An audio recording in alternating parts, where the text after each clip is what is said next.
Olá, olá, olá! Chegamos ao último debate do dia, a voz já está até falhando, e a gente vai discutir agora a ideologia e luta pelo fim da escala 6x1, com a participação dos nossos queridos Douglas Barros, Kênia Miranda, Marcelo Carcanholo e o Daniel Soares, que é economista pela UFRJ e que desde 2016 é painelista do podcast Lado B do Rio. Quem é que aqui ouve o Lado B do Rio, levanta a mão, por favor. Então, quem não levantou tem a sorte de poder ouvir pela primeira vez. Gente, por favor, chega mais.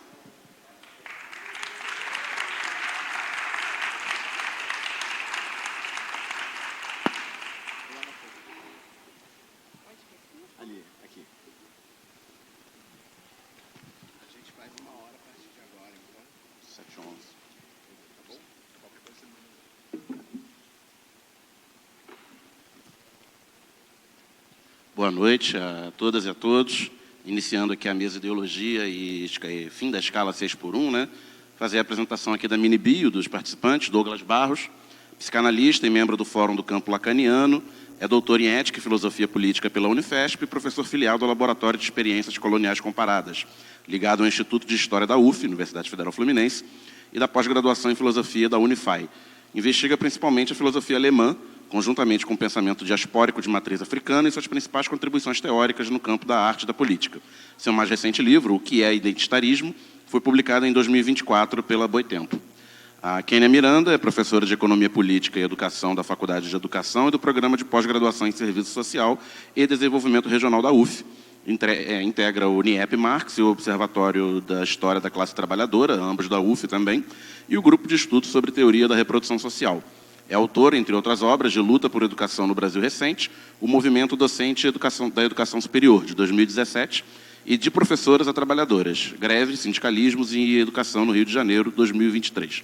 Marcelo Carcanholo é graduado em Ciências Econômicas pela USP, possui mestrado em Economia pela Universidade Federal Fluminense e doutorado em Economia pela Universidade Federal do Rio de Janeiro. Atualmente é professor titular da Faculdade de Economia da Universidade Federal Fluminense, membro do Núcleo Interdisciplinar de Estudos e Pesquisas em Marx e Marxismo, o NIEP-UF, tem experiência na área de economia, com ênfase em economia política, economia marxista e desenvolvimento econômico, atuando principalmente nos seguintes temas: teoria do valor, teoria marxista, capitalismo, neoliberalismo, desenvolvimento e América Latina. Para a gente entrar no tema aqui já, queria jogar para os participantes da mesa, né, a provocação que nas últimas eleições aqui no Rio de Janeiro, o vereador mais votado do campo da esquerda foi o Rick Azevedo, do PSOL, que é uma das principais lideranças do movimento Vida Além do Trabalho, né, que colocou na pauta aí o fim da escala 6x1, e isso foi motivo de surpresa para muita gente, porque ele não era uma figura que participava, né, dos principais círculos da esquerda carioca, né, e de repente apareceu como mais votado, com uma campanha com financiamento baixo, etc. Então eu queria que nas suas falas os participantes da mesa pincelassem o movimento da escala 6x1 como um fio condutor também de mobilização popular.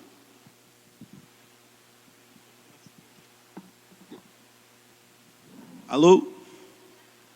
Bom, antes de mais nada, agradecer, né, poder partilhar da mesa com vocês, agradecer a Boitempo pelo convite, agradecer poder estar aqui no Rio de Janeiro mais uma vez e ter a oportunidade de debater, conversar e aprender junto também com todos vocês.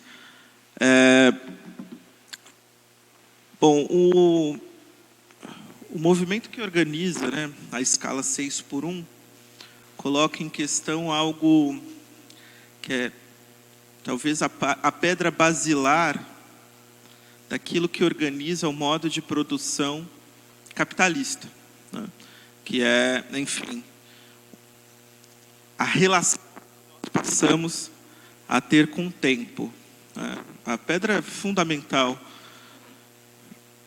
do capitalismo é justamente a expropriação do tempo, né? É interessante levar isso em consideração, porque uma vez que você questiona esse tempo do trabalho, e uma vez que a própria proposição de uma vida além do trabalho surge, o que está sendo colocado em perspectiva é a recuperação do nosso tempo de vida.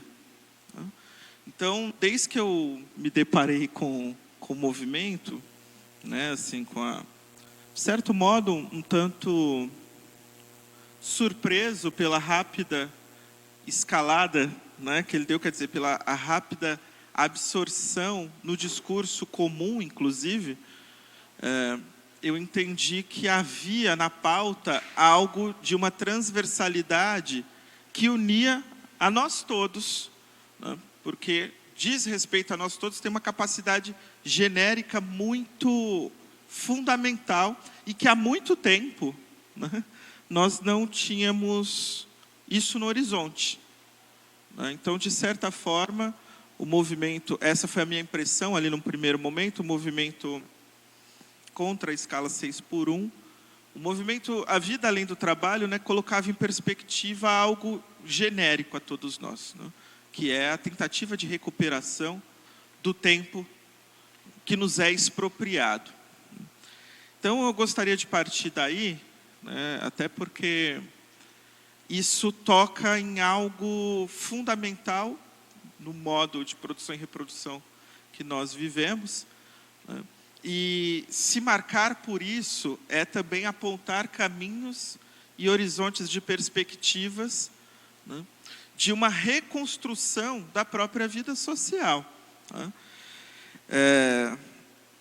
Porque o capitalismo é, sobretudo, a expropriação do tempo de vida. Né? O que o capitalismo nos rouba, para além do produto do nosso trabalho, né, é também a nossa vida, né? O desgaste que nós temos enquanto força de trabalho, enquanto reduzidos à força de trabalho humano, o dispêndio que a gente encontra no trabalho, enfim. Então, gostaria de partir daqui, né, dessa reflexão sobre o tempo. O tempo nem sempre foi tal como nós concebemos ele atualmente, né? Aliás, o próprio tempo, ele é uma abstração, né? A própria noção de tempo, ela é móvel. E aí é interessante, né? Porque durante o processo de modernização, nós teremos um pensamento e uma relação com o tempo que nasce e permanece marcado pela vida material, pelo modo de produção e reprodução da vida material. Então é muito interessante a gente pensar com um filósofo como Zonrette, um crítico, na verdade, né, um grande crítico que ficou assim, no lado B, né, da história da crítica, do marxismo e da filosofia, mas que felizmente o ano passado, a Boitempo lançou o livro dele, né, que é Trabalho Manual e Trabalho Espiritual, Intelectual, né? O Zonrette vai se dar conta de algo muito interessante na relação que nós temos com o tempo. Por exemplo, ele vai criar uma noção crítica que percebe que mesmo os juízos sintéticos a priori de Kant só são possíveis, né, porque eles são internos ao modo de produção da vida social. Então é interessante pensar isso, porque isso também se marca na nossa relação com o tempo. Né? Quer dizer, o tempo newtoniano, que é o tempo cronológico, né, que é o tempo da velocidade igual espaço e movimento, né, sobre movimento, né, ou ao contrário, esqueci agora a fórmula, mas isso a gente aprende no ensino médio, né? Essa própria relação com o tempo, o Zonrette vai percebendo que essa relação está inscrita, né, nas formas como se estrutura o modo de produção da vida social. Né? E é interessante pensar a relação cronológica e com causalidade no tempo, como o Newton vai pensar. Inclusive, para justificar isso, ele precisa jogar para Deus a questão, quando ele vai intuir que o tempo é absoluto. Né? É interessante pensar isso, como isso está também escrito nessa nova forma de modernização, que é a modernização capitalista. Quer dizer, o tempo cronológico ele se torna central. Por que que ele se torna central? Para organizar o processo de circulação e reprodução de mercadorias, né? Ou seja, por que que eu estou dando todo esse caminho para falar do Vida Além do Trabalho? Justamente porque o tempo tem uma centralidade no capitalismo. E a forma de como se dizer o tempo, de como se apropriar da própria ideia de tempo, tem a ver com o processo lógico interno da forma mercadoria. Então, quando se coloca em perspectiva novamente a relação com o tempo, né, pensando que há vida além do trabalho, e, portanto, se recusando, né, a vida reduzida ao trabalho, se coloca justamente essa perspectiva de recuperar e de pegar o nosso tempo com as nossas mãos. Então, eu acho isso central, né, do ponto de vista das transformações do capitalismo. E aí é claro que como o tempo, né, ele é algo central para a disputa e para a luta de classes, né, o tempo livre também vai se tornar um tempo que precisa ser o tempo organizado a partir da circulação das mercadorias. O século XX foi justamente essa transformação e essa tentativa permanentemente contra-insurgente do capitalismo capturar o nosso tempo na sua integralidade. Se fala muito em colonialismo hoje, mas é interessante a gente perceber que um dos fatores decisivos mais colonizados da experiência humana é justamente o tempo. E é interessante como a tecnologia e o processo de desenvolvimento produtivo vai tentar tornar todo o nosso tempo, na sua integralidade, um tempo devotado à manutenção do status quo, à manutenção do processo e do sistema capitalista. Então, estou marcando isso porque durante todas as lutas revolucionárias, durante as formas de construção do imaginário revolucionário, se tinha marcado de maneira muito central a tentativa de recuperar o tempo de vida, né, pegar o tempo de vida nas nossas mãos e organizar processos de sociabilidade em que a experiência, a nossa experiência, não fosse marcada, né, pela forma, né, de rentabilizar todos os nossos minutos e segundos de vida. Né. Então isso é central porque, né, desde a União Soviética, né, se havia essa luta, né, de como pensar um tempo para além da mercadoria, portanto, um tempo além do trabalho. E aí tem uma coisa muito interessante que é algo que nós teremos que encarar e do qual o movimento do UVAT coloca em perspectiva, que é recuperar o tempo de vida nas nossas mãos implica também entender como o nosso tempo de vida foi radicalmente colonizado. E para entender isso, a gente também vai ter que entender as revoluções internas do capitalismo nos últimos 50 anos. Quer dizer, o desenvolvimento comunicacional, a tecnologização e a algoritmização da vida transforma o tempo do trabalho quase num tempo integral. A aceleração disso vem com a pandemia, que é, bom, se pensava que ao fazer o home office nós trabalharíamos menos, mas a verdade é que nós passamos a trabalhar mais, e isso também coloca em perspectiva algo fundamental em todas essas transformações históricas e as revoluções internas do capitalismo, que é, bom, existia uma certa ideologia liberal burguesa, né, que acreditava que a tecnologização, o aumento da produtividade pelo desenvolvimento tecnológico redundaria em menos trabalho. O fato é que essa ideia cai, né? Marcuse vai, no Homem Unidimensional, vai dizer algo muito central, né?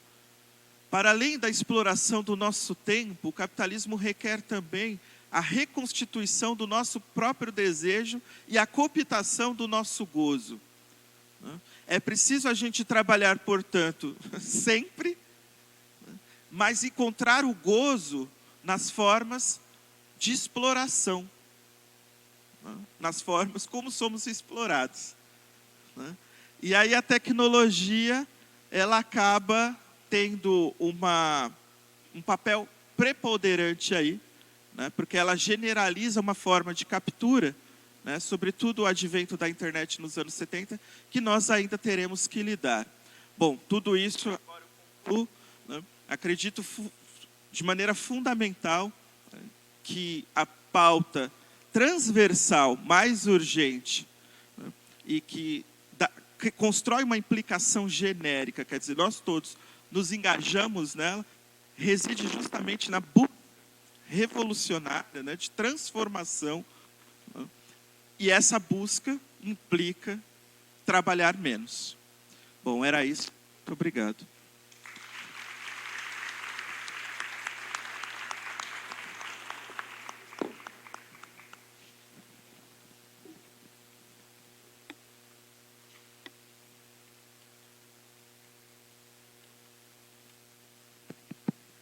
Obrigado, Douglas. Kênia?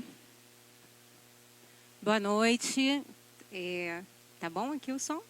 Boa noite a todas, todos e todos. Quero agradecer ao convite da editora Boitempo para participar dessa mesa, dividir essa mesa aqui com os companheiros, com Douglas, que conheci hoje, Daniel também, e Marcelo, que é companheiro de longa data da Universidade Federal Fluminense. Dizer também da minha alegria de estar aqui nesse espaço, que é um espaço de resistência cultural do Rio de Janeiro, uma ocupação do grupo de teatro, e que hoje também recebe esses debates teóricos e esses seminários. Enfim, tem toda uma luta para que o Armazém da Utopia esteja aqui hoje nas condições em que está. Então, isso também é uma satisfação muito grande dessa festa aqui no Rio de Janeiro, ser aqui na sede do Armazém da Utopia.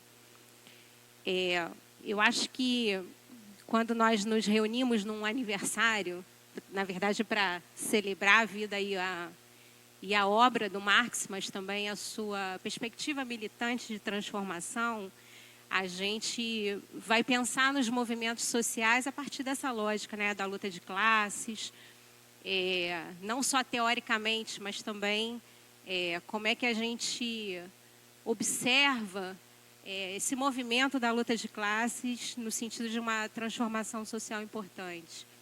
Eu acho que o movimento Vida Além do Trabalho, VAT, que organiza trabalhadores hoje do setor formal, né, do mercado de trabalho formal, ele tem muitas potencialidades e nos ajuda muito a pensar as contradições fundamentais da sociedade capitalista e a revelar muitas das determinações que fazem com que o trabalho no Brasil tenha as características que tenha, né? No Brasil e fora do Brasil também, mas a gente está falando aqui de um país de capitalismo dependente, onde a classe trabalhadora é super explorada. Passa por processos profundos de precarização do trabalho, de baixa remuneração, de degradação das condições de vida e do trabalho. Então, eu acho que o VAT, quando o Daniel pergunta, né, fomos surpreendidos no ano passado, nas eleições do ano passado, pela potência desse movimento, que é um movimento que começa pelas redes sociais, né, que consegue dialogar com um conjunto largo, importante da classe trabalhadora, que está afastada de outros movimentos sociais e, inclusive, sindicais, e que a gente não os encontrava, né, em mobilizações, em atos, e tampouco conhecia mais profundamente sua pauta. Então, eu acho que é fundamental que a gente tenha conhecido ano passado, através das eleições, um movimento, porque ele ganhou maior repercussão assim, com a eleição do Rick aqui no Rio de Janeiro, como vereador pelo PSOL. E o Rick é uma das pessoas que é uma figura bastante conhecida do movimento, mas que o movimento é bem amplo e tem se proposto a ser amplo. E tem se proposto a organizar lutas e em unidade com outros setores também. Acho que isso é fundamental dizer. Então, o VAT, ele, nesse momento, é uma boa novidade, uma novidade que traz elementos fundamentais para a gente pensar a nossa luta social nos dias de hoje. E eu acho que ele tem grandes contribuições para que a gente analise a própria sociedade capitalista, a sociedade brasileira, o mundo do trabalho aqui no Brasil, como eu disse anteriormente. O VAT consegue, através desse movimento que organiza os trabalhadores de postos de gasolina, dos shopping centers, do setor de comércio, de um modo geral, trabalhadores que têm a sua carteira assinada, né, a CLT. Aliás, esse é um outro debate que depois, tendo a oportunidade, eu queria fazer. Eu sou professora de curso de formação de professores e a gente tem debatido bastante as falas da juventude em torno de uma avaliação muito depreciativa do que é ser CLT. Isso está aparecendo muito entre a juventude, entre a garotada do ensino médio. E na universidade tem chegado para a gente como uma questão do trabalho na educação, né? Mas depois eu vou lá. Deixa eu voltar aqui ao que eu estava dizendo. O VAT revela essa precarização do mundo do trabalho, e não é do trabalho e do trabalhador e da trabalhadora informal, é do trabalhador formal. Em que condições essa formalidade, esse trabalho formal no Brasil se dá, né? Eles têm muitos vídeos, muitos materiais, muita experimentação de diálogo com o conjunto da sua base, da sua categoria, e tem falado sobre esse cotidiano de trabalho nos supermercados, nas farmácias, nos postos de gasolinas, enfim, em vários lugares que vão dar a gente essa imagem, essa fotografia de como os trabalhadores, mesmo aqueles que estão sob o trabalho e o mercado formal, têm condições degradantes e precarizadas de trabalho. Ao mesmo tempo que faz isso, é um contraponto a toda a lógica do capital, que é uma lógica de dizer que agora todos e todas devem ser empreendedores de si mesmos, devem ser suas próprias empresas, capturando uma ideia da classe trabalhadora de não querer patrão, que é muito legítima, né? Porque no antagonismo entre trabalhador e proprietário dos meios de produção, a classe trabalhadora já entendeu que ela, né, vai se dar mal nessa correlação de forças.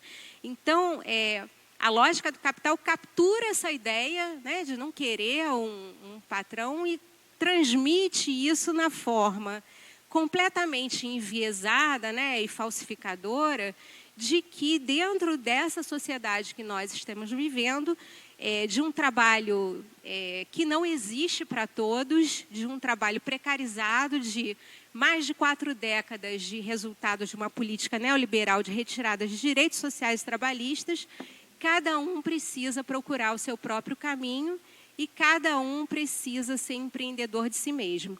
E para a juventude, as imagens, né, de figuras que têm sucesso no mundo digital e que vão conseguir abrir o seu negócio, que vão ser youtuber ou vão ser influencer, né? Depois eu vou até falar de uma que as minhas alunas me apresentaram na semana passada. Então, acho que o VAT tem isso, né, de revelar essa precariedade do mundo do trabalho formal e informal, mas é um movimento que tem mais do que a denúncia, é um movimento que aponta um horizonte de luta, o que também é muito importante. Depois de décadas de políticas neoliberais, de individualização, de dizer que não existe mais o antagonismo entre classe trabalhadora e patrões. Então, que essa perspectiva de organizar a luta, de uma dimensão coletiva que o neoliberalismo vem destruindo, é muito importante.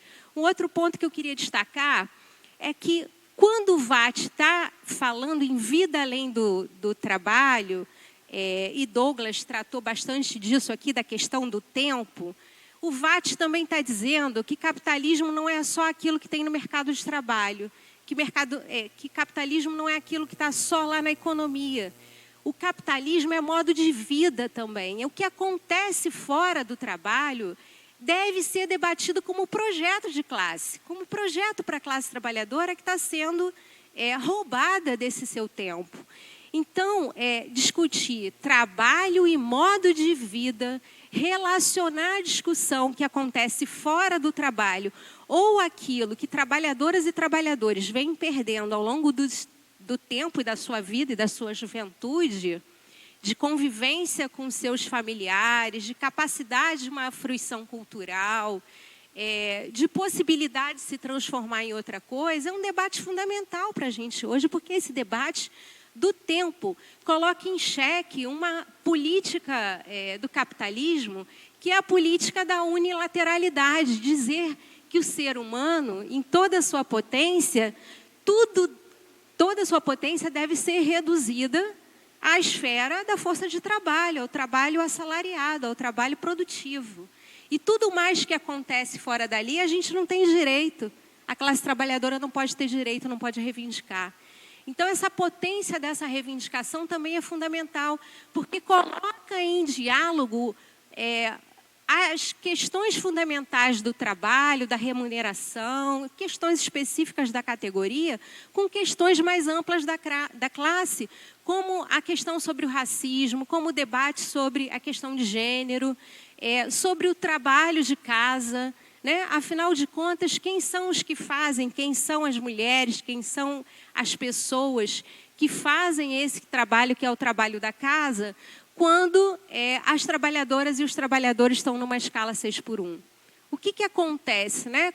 Qual é o impacto na reprodução social da vida que esse tipo de vida ou morte que o capitalismo promove, realiza na vida de cada um e na vida do conjunto da classe trabalhadora. Então, eu acho que esse aspecto da unilateralidade é um aspecto muito importante, porque diz que a classe trabalhadora quer ser mais que classe trabalhadora, quer ser mais do que trabalhador assalariado, mais do que balconista, mais do que vendedor de loja, tem outros sonhos, tem outras possibilidades e tem direitos a isso. Então, eu acho que é um movimento que coloca perspectiva de futuro e não é um movimento que está no plano meramente defensivo, né? É um movimento diferente de alguns outros tantos, que está apontando para conquistas, que está apontando para outras possibilidades. E aí, como o nosso tempo aqui de fala inicial é curto, só queria dizer que realmente pensar nessa questão da crítica à unilateralidade é fundamental para nós que somos marxistas. Obrigado, Kênia. Marcelo. Boa noite. Sprint final, vamos lá, né? Bom, obrigado, Daniel, obrigado pela apresentação. Prazer estar com os colegas, né? O nosso tempo aqui é telegráfico, e não é por repressão do capital, é por negociação, digamos assim, né, que nos foi imposta no camarim. Mas, enfim, eu queria tomar aqui como ponto de partida o que os colegas que me antecederam, inclusive a tua provocação, meu ponto de partida é que a luta pelo fim da escala 6x1, ela é fundamental, necessária, em função do contexto que já foi aqui explicado. E o que eu queria aqui trazer é justamente, mais uma vez, coisa que a gente fez o dia inteiro, né? É mostrar como o nosso homenageado, que está aqui atrás de mim, pode nos ajudar a entender as razões do porquê é fundamental e, principalmente, as armadilhas, acho que é esse meu ponto principal, que essa luta de classes, ou esse terreno em que a luta de classes se expressa, na discussão a respeito do fim da escala 6x1, tomar cuidado com as armadilhas que a própria lógica do capital nos coloca em momentos em que, às vezes, parece que nós estamos ganhando nessa luta de classes, quando, na verdade, sempre desconfiemos quando a coisa vem muito fácil. É um pouco isso onde eu quero chegar. Então, a atualidade de Marx para nos ajudar a entender essa questão. Evidentemente que a primeira coisa que todo mundo lembra, do capítulo 8 do livro 1, sobre a jornada de trabalho,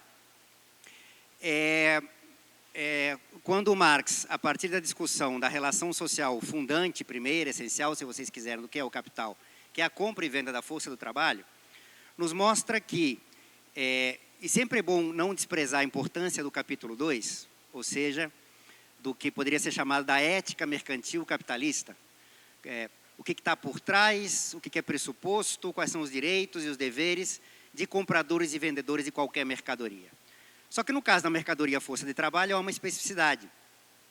Por mais que quem compre a mercadoria força de trabalho, o capital, ao pagar o seu salário, ao pagar o valor da força de trabalho, adquira o direito de se apropriar do resultado do consumo, do valor de uso dessa força de trabalho, como toda e qualquer mercadoria, e o vendedor, o trabalhador, ao vender a sua mercadoria, a força de trabalho, ceda o direito de se apropriar do consumo, do valor de uso dessa força de trabalho, qual é a especificidade? Que, ao contrário das outras mercadorias, essa compra-venda não pode ser definitiva. Por isso que, em algum momento, Marx, lá no capítulo 8, nos mostra que, na verdade, o que acontece é uma espécie de aluguel. Ou seja, eu compro o direito de me apropriar do resultado, do produto do teu trabalho durante algum período de tempo. E aí entra a discussão da jornada de trabalho. Como vocês devem saber, isso é fundante, é crucial para o capitalismo, porque é justamente através, pelo fato de comprar a mercadoria força de trabalho pelo seu valor, o capital adquire o direito de se constituir como capital. Ou seja, de estipular uma jornada de trabalho para além daquela que é necessária para reconstituir o valor que ele, capital, se obrigou a pagar para a força de trabalho.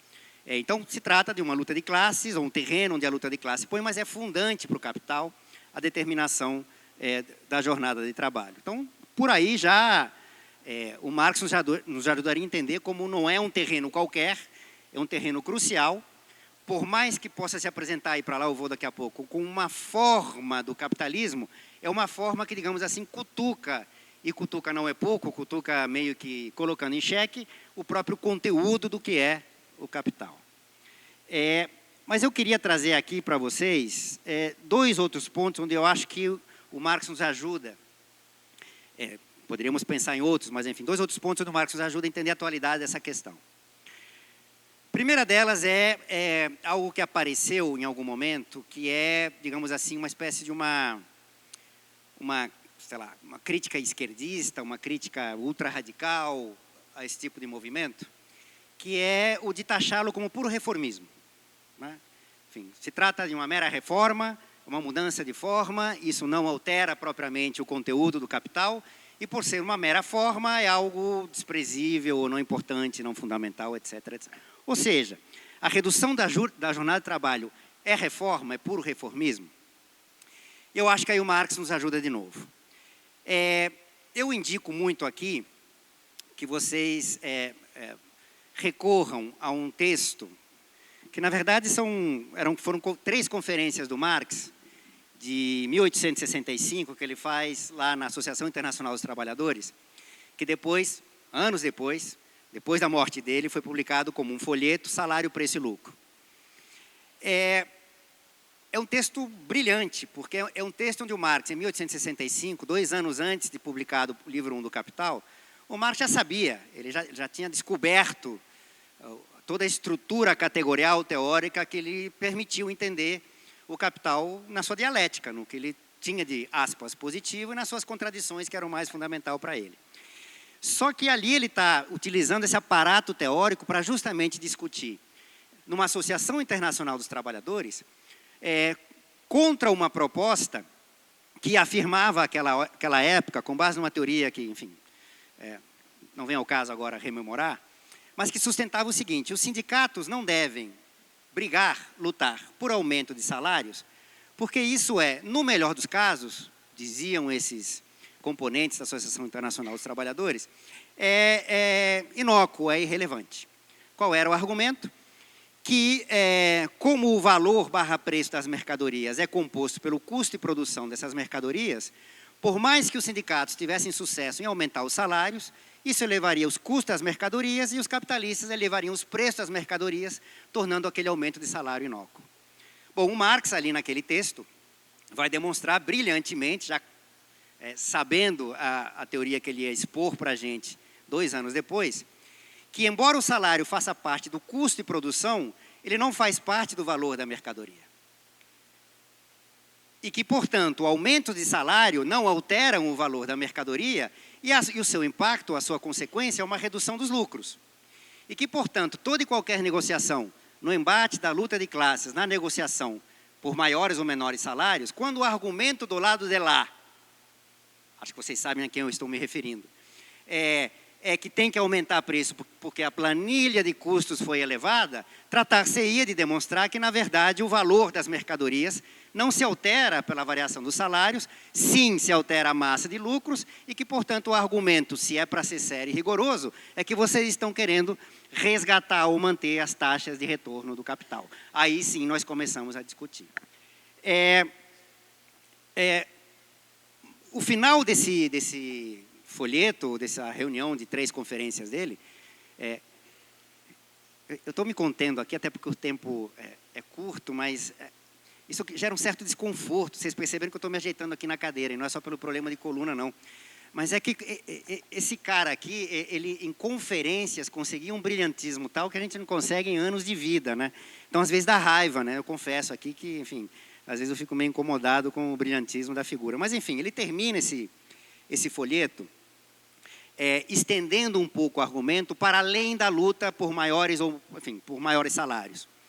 E a conclusão que ele vai chegar é justamente a seguinte: olha, mesmo que o argumento seja que se trata de uma mera resistência à lógica do capital, ele diz, isso em si já seria válido. Primeiro porque o que nós poderíamos chamar hoje de modus esperneandi já é algo válido, né? O simples fato de continuarmos existindo já é, de alguma maneira, algum tipo de vitória na luta de classes. Segundo argumento do que, ainda que seja uma mera resistência ao capital, seria algo válido, porque gera consciência.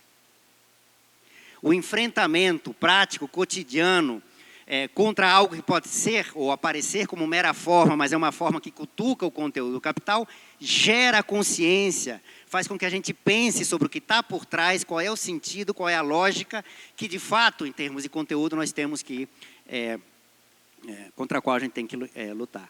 Portanto, ele fecha esse texto dizendo que se trata, ao mesmo tempo, de resistir ao capital e contrariar a lógica do capital. Não se trata, portanto, de uma briga por uma reforma? Sim, mas reforma não é necessariamente reformismo. Reformismo é quando você se restringe a uma mudança de forma, sem, pelo menos, tentar ir de confronto ao conteúdo. E termino, o tempo está acabando, com uma outra questão que eu acho que nos ajuda, que é a questão ideológica, que é extremamente importante. Gente, o capital não é necessariamente avesso à redução da jornada de trabalho. Portanto, se a gente tiver algum tipo de conquista na redução da jornada de trabalho, desconfiemos. E aí eu sugiro a vocês, também está nesse livreto, Salário, Preço e Lucro, mas também está no livro 1 do Capital, na penúltima sessão, a sessão 6, sessão dos salários, especificamente no capítulo 17, quando Marx diferencia 3 tipos de salário. Salário nominal, aquele que a gente recebe nominalmente. Salário real, que é o poder real de compra que aquele salário tem frente ao preço das mercadorias que nós compramos. E diz ele, o mais importante não é isso. O mais importante é o que ele vai chamar de salário relativo. O que é o salário relativo?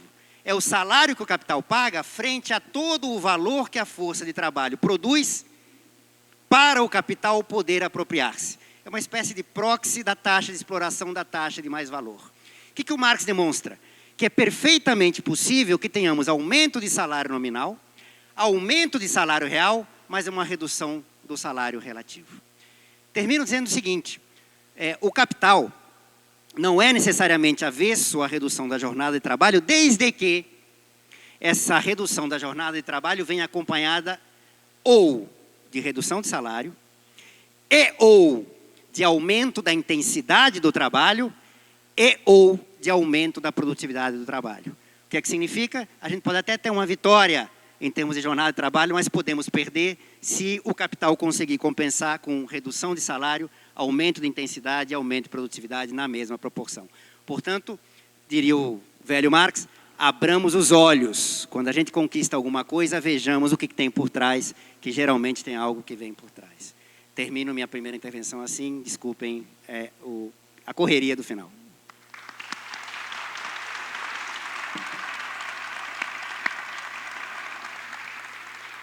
Obrigado, Marcelo. A gente está com 40 minutos de mesa, né? Então estamos ok no tempo. Podemos abrir para perguntas, né, da plateia.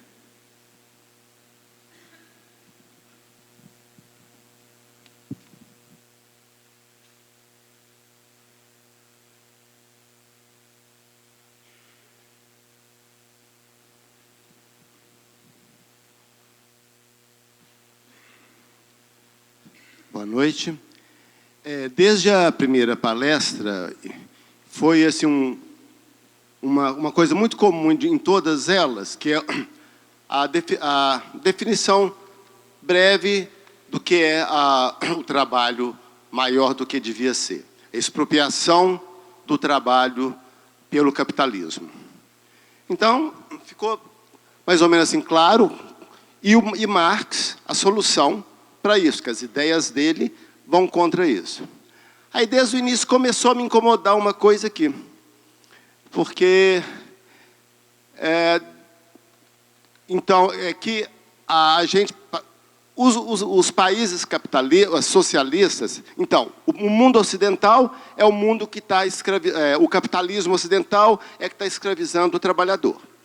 Mas desde a Guerra Fria, já que eu vivi alguma parte lá, a gente escutava, pelo menos pela mídia ou pela cultura popular, que os países comunistas eram autoritários e as pessoas trabalhavam feito escravos. E isso mais relacionado com a União Soviética, que agora aqueles países todos viraram capitalistas, né? Quase todos. E mais recente, talvez de uns 30 anos para cá, com a modernização da China, ela se modernizou, né? Um processo de produção capitalista, porém, não no sentido que o Estado controla esse capitalismo chinês, a gente também ficava ouvindo, né? Ah, mas lá, tudo lá é barato, porque as pessoas trabalham feito escravos lá.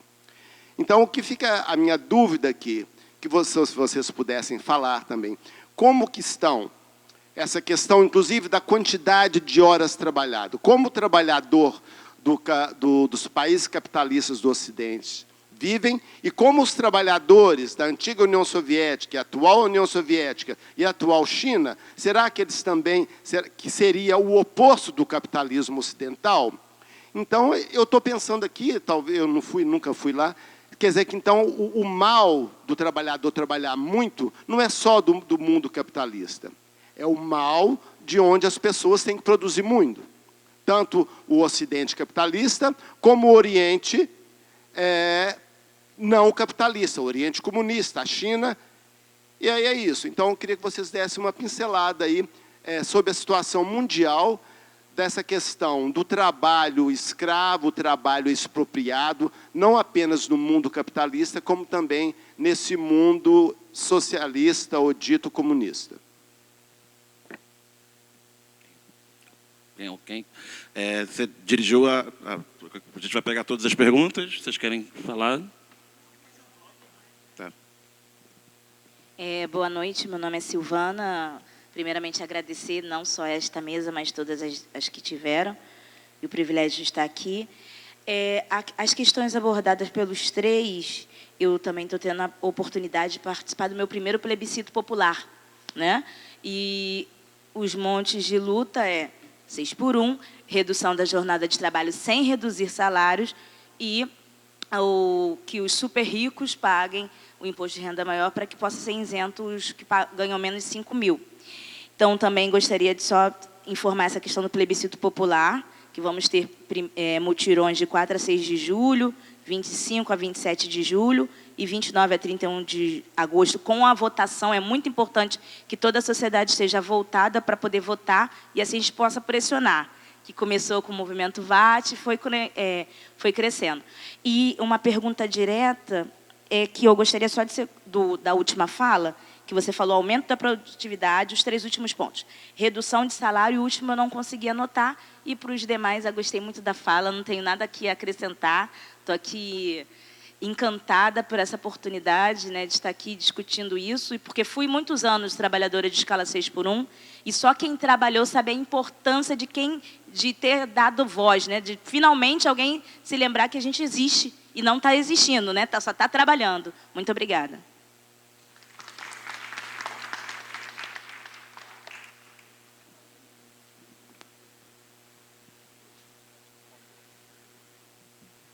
Olá, boa noite a todos, todas e todes. Meu nome é Tatiane, sou aqui do Rio de Janeiro, né, de serviço social.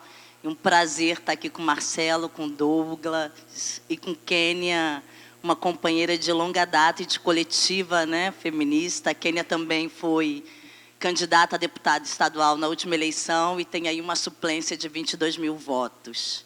Então, muito bom estar aqui com vocês. E aí a minha pergunta vai no sentido... acho que a fala do Marcelo, né, nos coloca num lugar que ela nos corta, mas também dá indicação, eu acho, de algo que é muito importante, né, que é voltar a sair de uma defensiva e ir para uma ofensiva, e essa história, né, tá muito difícil, mas então, se tem uma luta que consegue organizar essa classe trabalhadora tão heterogênea, pequenas vitórias, talvez, para o conjunto da classe trabalhadora possam expressar algo muito maior no momento de tamanha crise, né? E aí, queria que vocês comentassem um pouquinho, inclusive, isso dentro do que é pensar essa nossa classe trabalhadora tão heterogênea, de mulheres, inclusive, negras, que estão na escala 6x1, e quando a gente pensa o nosso funcionalismo público, né, de homens brancos, com outro ritmo de trabalho, ainda sabendo quais são os males do capital para a gente, por exemplo, que está no serviço público. Mas eu acho que a escala, o VAT vem trazer isso também, né, para a gente pensar o conjunto da nossa classe trabalhadora.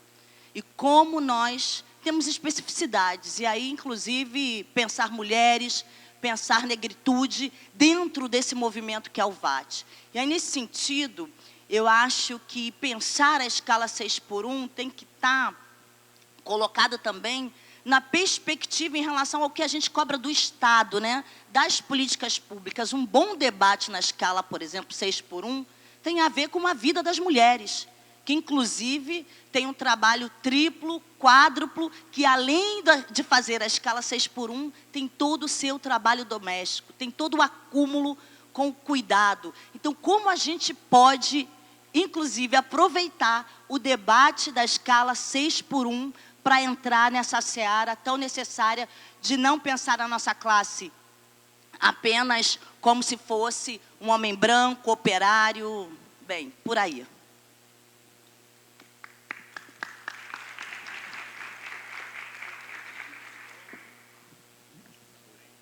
Boa noite.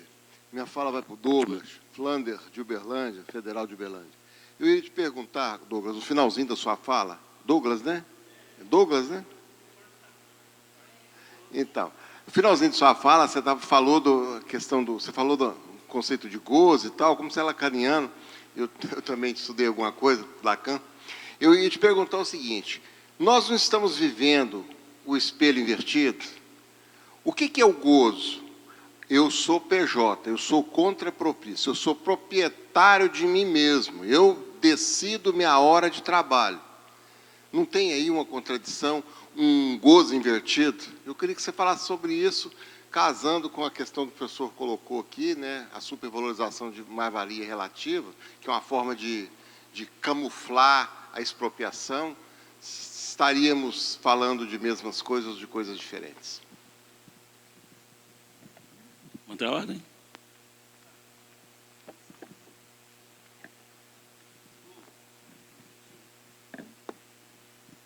Alô, pronto. Bom, evidentemente, todas as perguntas carregam muitas camadas e, diante do tempo, há uma impossibilidade de secá-las, minimamente. Nesse sentido, então, vou propor, na verdade, provocações. Né? Provocações para, ao invés de respostas, né, a gente sair daqui com dúvidas. Uma delas é a seguinte, né? Talvez a primeira pergunta que a gente deva fazer é o que tornou a escala 6x1 uma realidade. Tá? Porque, bom, nós sabemos, olhando para a história do movimento dos trabalhadores, da luta operária, do proletariado, desde o século XIX, a classe vem lutando, né, pela redução da jornada de trabalho. Então, e essa redução ocorreu num certo período de tempo, e depois a coisa degringolou. Então, talvez uma pergunta é, qual é a condição de possibilidade, sempre Kant, né? Qual é a condição de possibilidade desse trabalho em excesso ter se tornado algo da natureza do capitalismo contemporâneo? Porque aí talvez a gente se depare com uma outra questão que é fundamental. Onde se localiza o mundo do trabalho hoje? O que aconteceu com o mundo do trabalho? E para entender o que aconteceu com o mundo do trabalho, talvez a gente tenha que fazer um exercício que está faltando não a maneira de esforços, mas a maneira de sistematização. Que é algo que Lukács, olha só, falando de Lukács, associação, Lukács trazia já nos anos 40, que era pensar uma nova crítica da economia política. Bom, pensar uma nova crítica da economia política para ouvidos ortodoxos, mesmo saindo da boca daquele que disse o que é o marxismo ortodoxo, né, talvez seja algo assustador para muitos. Mas o fato é que, bom, o movimento do capital é um movimento dinâmico, autocontraditório, que organiza os processos de orientação de sentido da vida de milhares de pessoas, processos históricos, e que, portanto, devem ser observados. Mas veja só, a crítica, durante muito tempo, não abandonou só, né, a crítica da economia política do bom e velho Marx, como ela deixou, inclusive, de acompanhar a economia.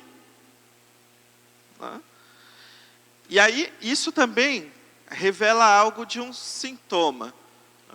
Então, eu estou dizendo tudo isso porque me parece que durante o século XX, todas as respostas, todos os setores da economia burguesa se deparavam com a tentativa de responder algo específico, que é como salvar o capitalismo de si mesmo. E o mote para essa resposta era a crise de 29. A partir disso, né, os porões dos cursos de economia ao redor do mundo vão elaborar teorias, né, e essas teorias vão depois permear o solo social como teologias, né, e uma delas, e a central, né, que a gente vai chamar de neoliberalismo, ela é uma tentativa de lidar com essas transformações internas do capital. Claro, o neoliberalismo enquanto teologia é algo outro, né? Por quê? Porque não tem a ver, o neoliberalismo não é um ato volitivo também dos economistas, apesar dos economistas se postarem como sujeitos para pensar os movimentos internos ao capital. Entretanto, o fato é que o capital é o sujeito automático. O capital se dinamiza a si próprio, reduzindo nós a apêndices dessa máquina do mundo que é ele. Estou dizendo isso porque também me parece que há muitos setores na esquerda que dizem assim, bom, se o neoliberalismo é o grande inimigo, voltemos à roda da história, então, e tentamos articular um certo capitalismo de Estado, né, manejado pelo próprio Estado. Não dá. Né? Enfim, o Marx já dizia que a história não vai a baixar ré, né? Enfim, ela se repete como farsa. Então, e na hora histórica que a gente está, ela vai se repetir como comédia. Né? Então, eu estou dizendo tudo isso pelo seguinte, porque é preciso, talvez, olhar para os elementos internos da dinâmica do capital hoje. Bom, há aqueles que acreditam que ainda há algum tipo de socialismo no mundo. Eu, sinceramente, assim, não sei nem se há mais capitalismo, ou o que é o capitalismo hoje. O que significa isso hoje, esse modo de exploração? Né? Então, estou só dizendo isso porque talvez as nossas preocupações devam ser dirigidas a recuperar o esforço de Marx de pensar uma crítica da economia política, tentando entender o capital nessa nossa contemporaneidade. Né? Enfim, isso me parece um dado central, porque aí isso implica entender quais foram as transformações operadas no mundo do trabalho.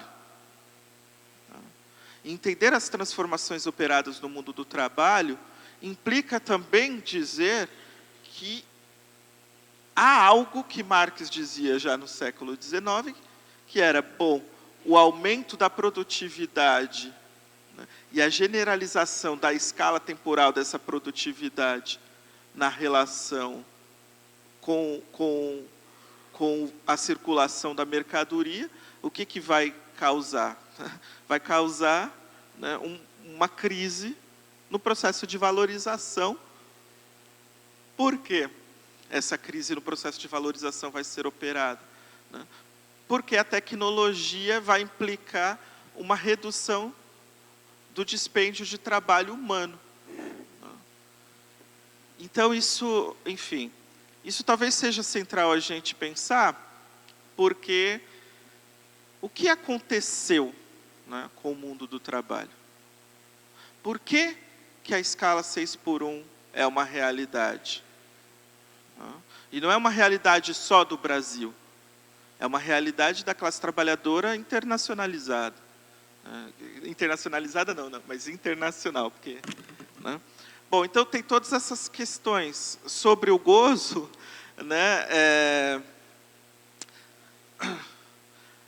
A aceleração do processo do capital, ela organiza também um processo de realização do consumo. O consumo se torna uma das suas alavancas. E para esse consumo ser direcionado, ele precisa também se tornar cada vez mais acelerado.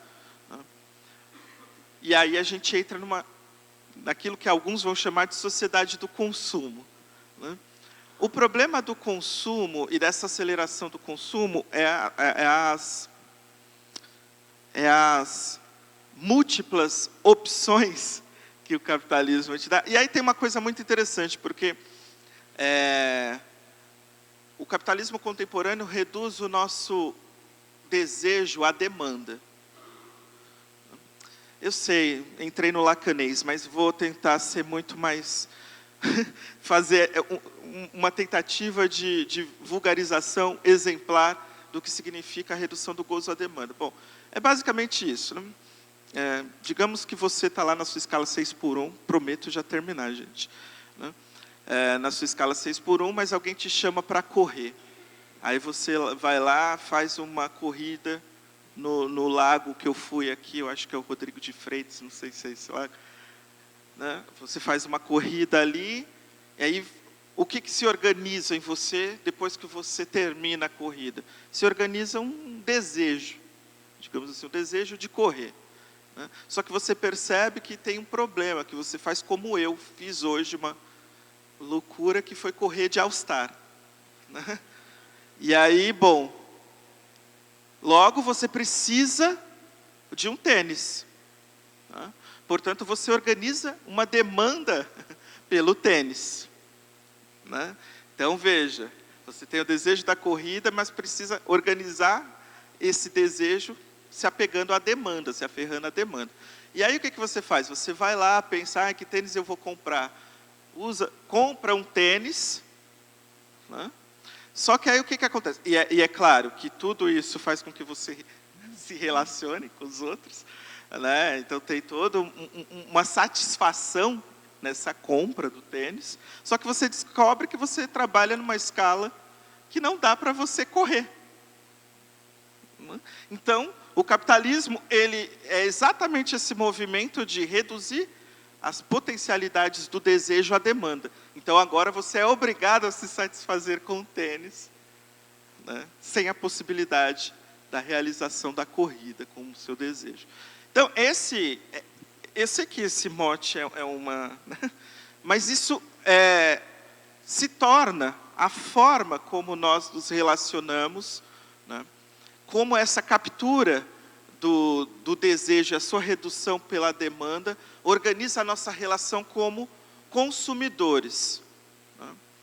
Daí a passagem do cidadão ao consumidor e do consumidor ao empreendedor, né? O empreendedor de si como aquele que se autorregula. Bom, mas era isso, me desculpem pela... Obrigado, Douglas, e o tempo acabou passando, então pedi para, junto com a resposta nas perguntas, já encaminhar as considerações finais. Quem? O Douglas. Beleza. Então, quem? Bom, eu acho que tem muitas questões, né? Assim, a gente acaba escapando de responder a todas no final. Com o tempo que a gente tem, a gente usa essa justificativa, mas dá para pensar alguns pontos aqui a partir das contribuições que vieram, né, como perguntas. Mas vou começar, na verdade, pela fala do Carcanholo, quando ele trouxe, né, escolheu trazer o salário preço e lucro do Marx, que é um documento fundamental para pensar, e Marx estava pensando os limites do sindicalismo, dessas lutas naquele momento, para a gente pensar hoje, né, e o elemento que o Carcanholo também traz, né, de que o avanço da consciência, a movimentação dessa luta já é um ganho fundamental e importante na luta de classes. Pensar esse movimento do VAT hoje, numa conjuntura como a que nós vivemos. O capitalismo passa por crises profundas e de muitas ordens, né, de muitas expressões. Essas crises têm colocado no horizonte da classe trabalhadora as saídas individuais, as saídas via extrema-direita, via conservadorismo, via competitividade, via extermínio da própria parcela da classe. Então, eu acho que os movimentos e as lutas que se colocam para pensar melhores condições de vida e de trabalho, inclusive de mulheres e pessoas racializadas, é um ganho fundamental para a gente. Vocês que perguntaram não se apresentaram, né? Então não sei o nome da companheira que falou sobre o plebiscito. Eu acho que o plebiscito é um movimento importante porque vai além do VAT e convoca, né?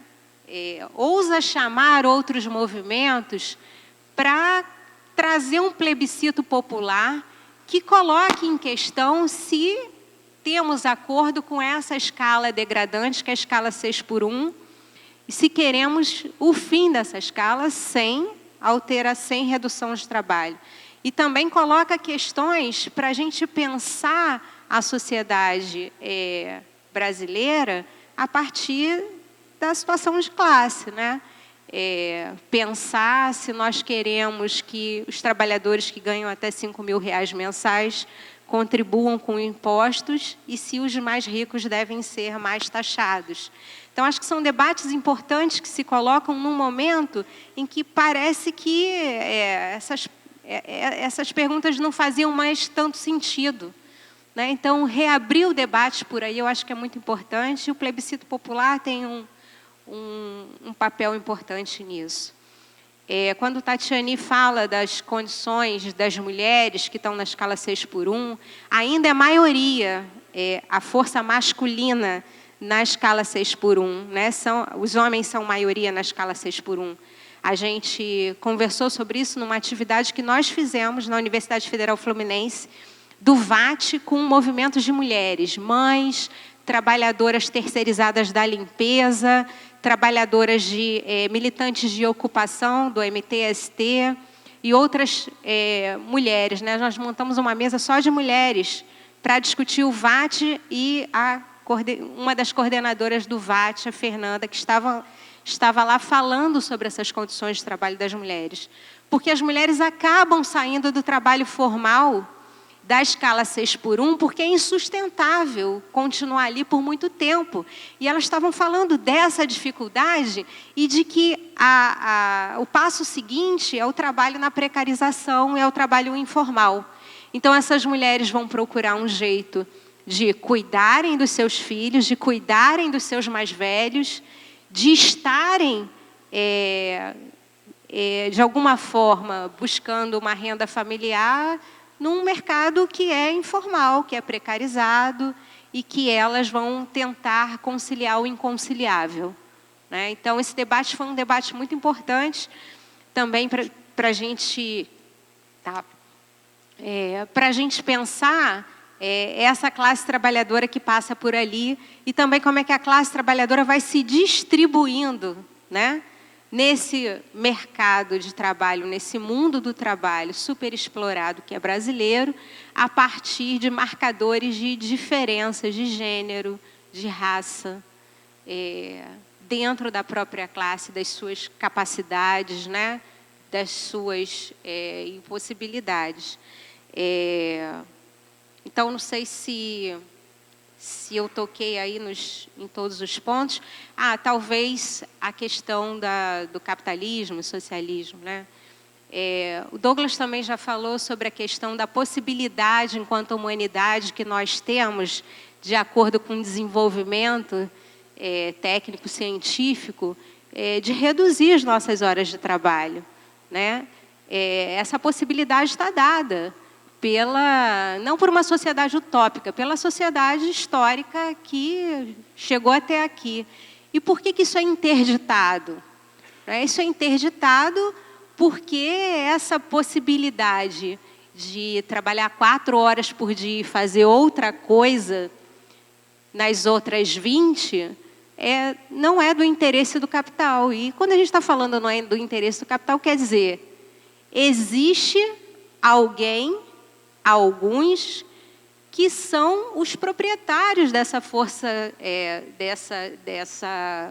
desses meios de produção e que vão determinar como a maioria vai viver.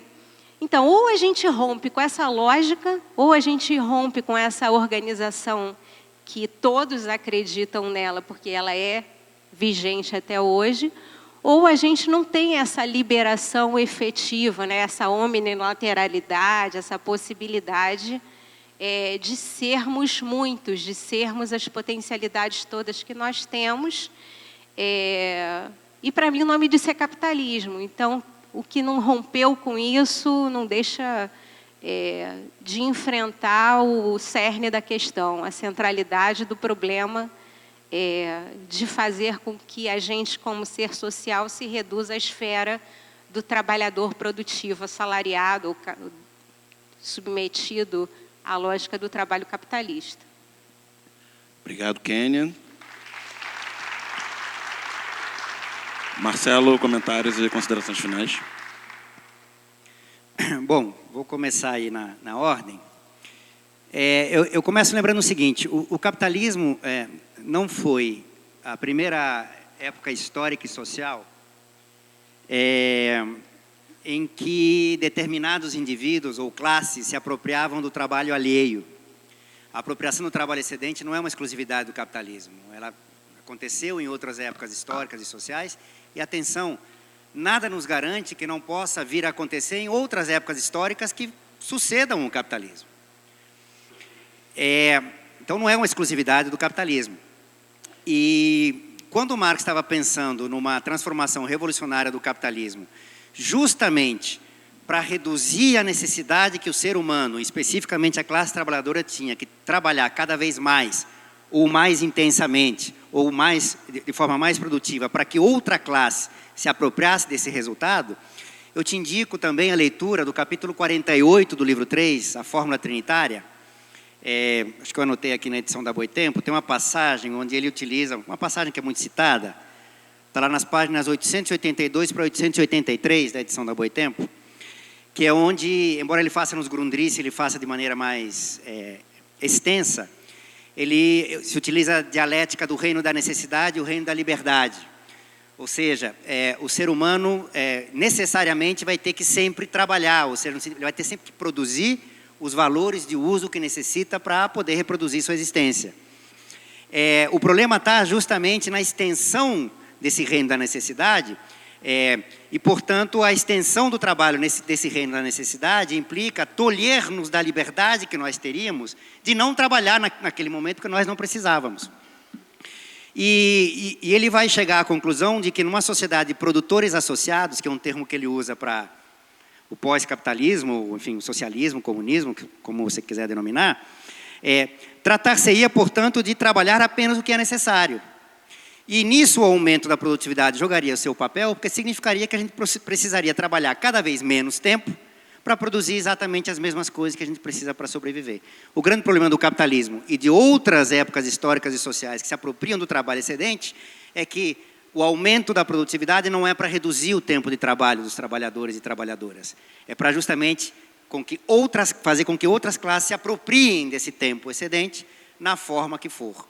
No capitalismo, se apropria na forma do mais valor. Sobre a questão da colega,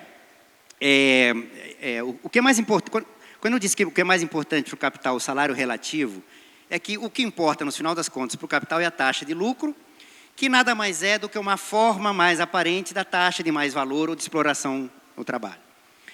Portanto, aumentar a jornada de trabalho, embora seja a forma mais direta e imediata que o capital tem de aumentar a massa de mais valor, dado o valor da força de trabalho, quanto mais tempo a gente trabalhar, maior tende a ser o retorno à lucratividade do capital. Só que não é a única.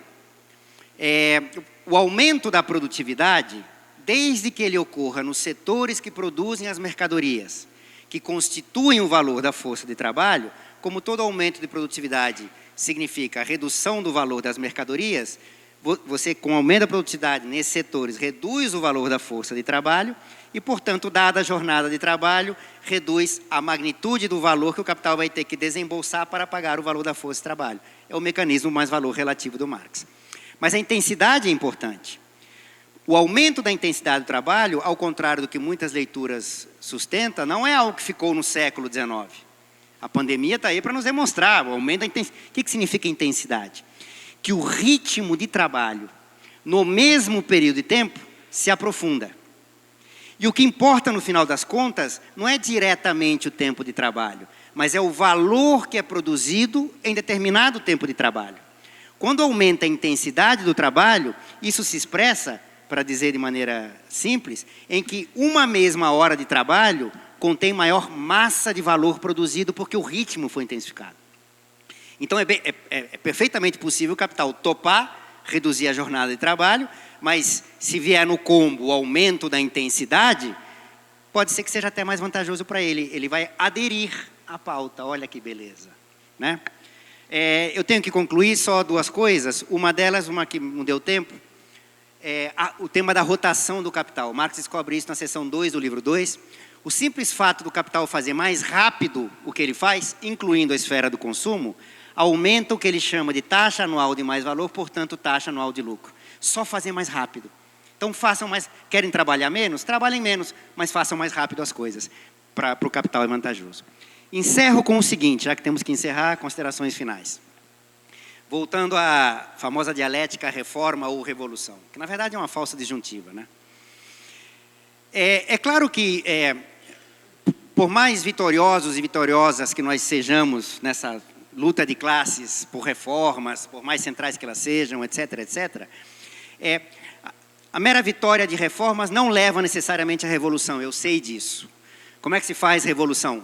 Resposta mais simples é fazendo, tá? Se outra coisa não me disse, dizia minha avó espanhola, essa já ela sabia. Mas a revolução é um processo. Então, do que se trata não é propriamente de postergar, não, a revolução virá quando ela vier, mas é de construirmos as condições objetivas e subjetivas para que esse processo, em algum momento, ele seja factível, esteja ali. Termino dizendo o seguinte, dá para trabalhar esse tipo de coisa, inclusive, ou seja, dá para desmistificar a forma como o capital, ou as maneiras como o capital se mistifica ou se apresenta de formas distintas para esconder o seu conteúdo, através de pautas que podem aparecer como meramente reformistas. Ilustro, exemplifico. Às vezes eu brinco, geralmente quando eu estou nos meios, nas mídias mais, enfim, tradicionais. Pode ser uma pauta para a classe trabalhadora, inserir a força de trabalho no processo de financiarização. Ah, mas você é o neoliberal, está defendendo as finanças. Eu sou economista, eu tenho esse problema de deformação. Mas não é por isso. Nota, o que é juros? Juros nada mais é do extra que se obriga a pagar, porque numa transação compra e venda, quem está comprando está prometendo pagar não hoje, mas amanhã. Então cria-se uma relação devedor-credor. Muito bem. O que acontece com a compra e venda da força de trabalho? Alguém recebe salário antes de trabalhar? Bom, se você der sorte, vai receber um salário depois que trabalha. Portanto, a classe trabalhadora é credora do capital. O capital é devedor da classe trabalhadora. O que significa? Que eu proponho, portanto, a financiarização na relação compra e venda da força de trabalho. Eu quero só a Selic, que aliás, tá bom, né? Está rendendo bem hoje. Eu quero só a Selic. Nota, pode parecer uma brincadeira, de brincar com uma forma do capital, mas temos que ser muito inteligentes, brincar com uma forma do capital que quase que imediatamente nos desvela, desmistifica qual é o seu conteúdo. É que a compra e venda da força de trabalho não é qualquer compra e venda de qualquer mercadoria.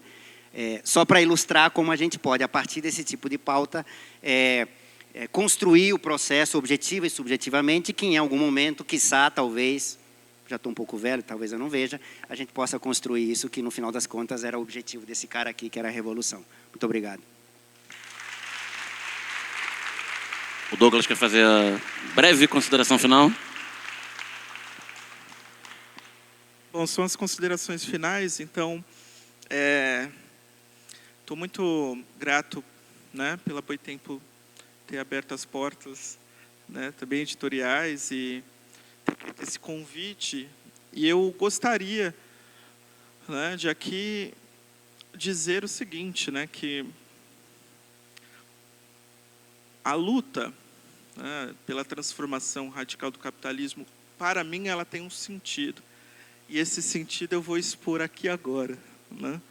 Para mim a luta, ela deve dar condições a todos nós de um dia nos sentarmos e poder escutar o que eu vou dizer agora, que é: ser ou não ser, eis a questão. Seria mais nobre sofrer na alma pedradas e flechadas de um destino feroz, ou pegar em armas contra um mar de angústias e combatendo dar-lhes fim? Morrer, dormir, só isso? E com o sono da morte, dizem, extinguir as 1000 mazelas a que a carne está sujeita. Eis aí um final extremamente desejável.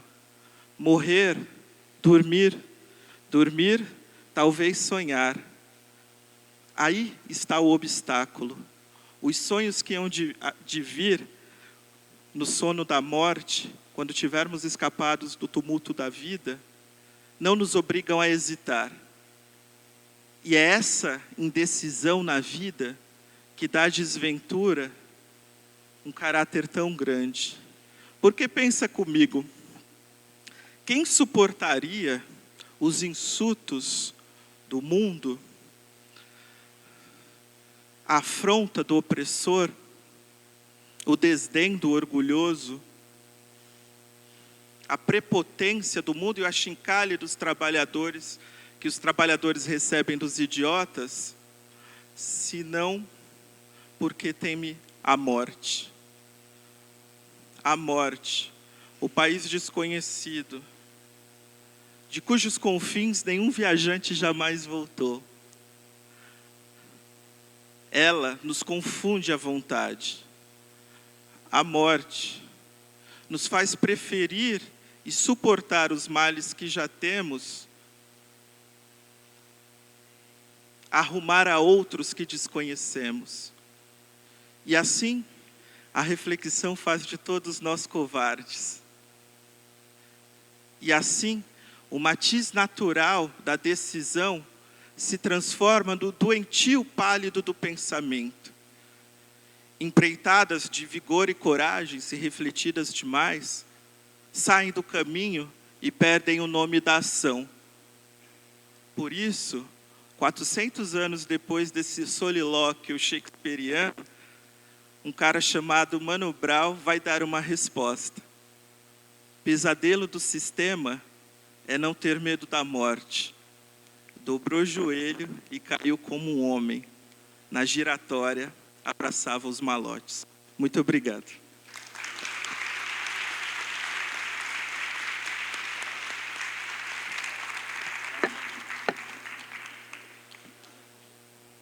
Tá, a Kênia vai fazer um convite aqui para a gente poder encerrar. Eu e Marcelo temos aqui a tarefa de convidar vocês para participarem do Marx e Marxismo 2025, que vai acontecer de 25 de agosto a 29 de agosto na Universidade Federal Fluminense. O tema é Capitalismo do Fim do Mundo, a Era da Policrise. É isso. E aí estão abertas as inscrições pelo site do UNIEP. Obrigada. Muito obrigado a todos e a todos pela assistência aqui, e pelas perguntas. E... Oi?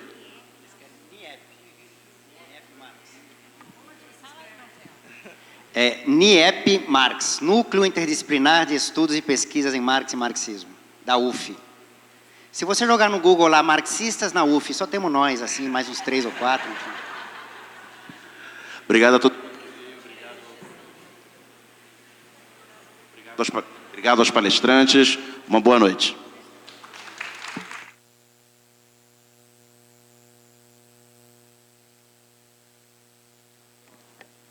Boa noite, gente. A gente vai fazer, assim que eles tirarem uma foto, o último sorteio de livros da Boitempo e da Companhia Ensaio Aberto. Então, quem quiser esperar com o seu númerozinho da sorte,